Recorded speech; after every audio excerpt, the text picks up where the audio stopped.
கர்த்தருக்குள் அன்பானவர்களே, அனுதினமும் கிறிஸ்துவுடன் தியான வேளைக்கு உங்களை அன்புடன் அழைக்கிறோம். இன்றைய தியானத்திற்கான வேத வாசிப்பு நீதிமொழிகள் 27ஆம் அதிகாரம் வசனம் 5-6. தியானத்தின் தலைப்பு உண்மை நண்பன். ஜனங்களுக்கு அவன் செய்த யாவையும் மோசேயின் மாமன் கண்டு, நீர் ஜனங்களுக்கு செய்கிற இந்த காரியம் என்ன என்றான். யாத்திராகமம் 18ஆம் அதிகாரம் வசனம் 14. உன்னை பற்றிய உண்மையினை இருவர் மாத்திரமே சரியாக சொல்ல முடியும்.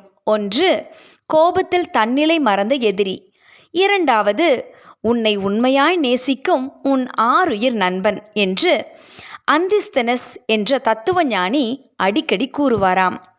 ஒரு நண்பன் எவ்வளவு நேரம் உன் அருகில் இருக்கின்றான் என்பதை விட எவ்வளவு உண்மையாய் இருக்கிறான் என்பதே ஒரு நல்ல நண்பனின் அடையாளம்.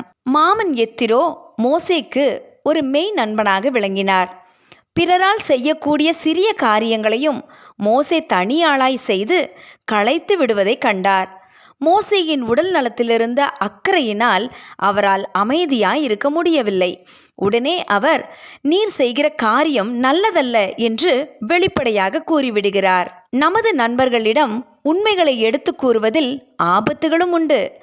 ஏனெனில் உண்மை பல நேரங்களில் சுடும். அதை கேட்டதும் அவர்களது எதிர்மறையான செயல்பாடே வெளிப்படும்.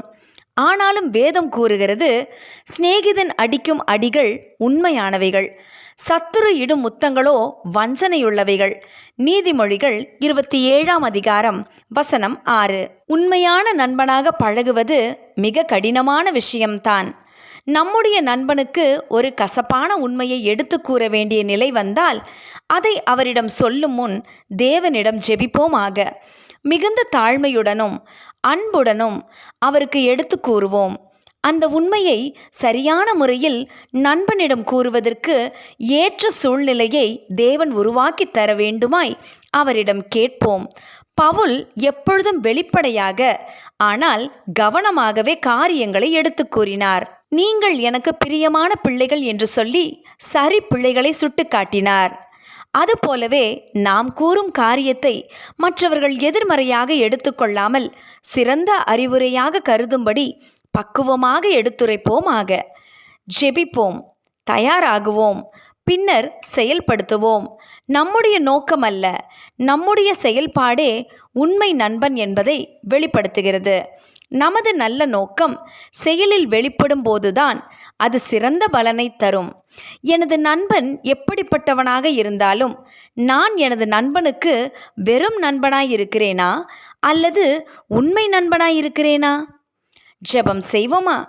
அன்பின் பிதாவே, பொய்யான மாயையான சிநேகத்தை வெறுத்து கிறிஸ்துவின் அன்பை வெளிப்படுத்தும் உண்மை நண்பனாக நாங்கள் காணப்பட எங்களுக்கு உதவி செய்யும். ஆமேன்.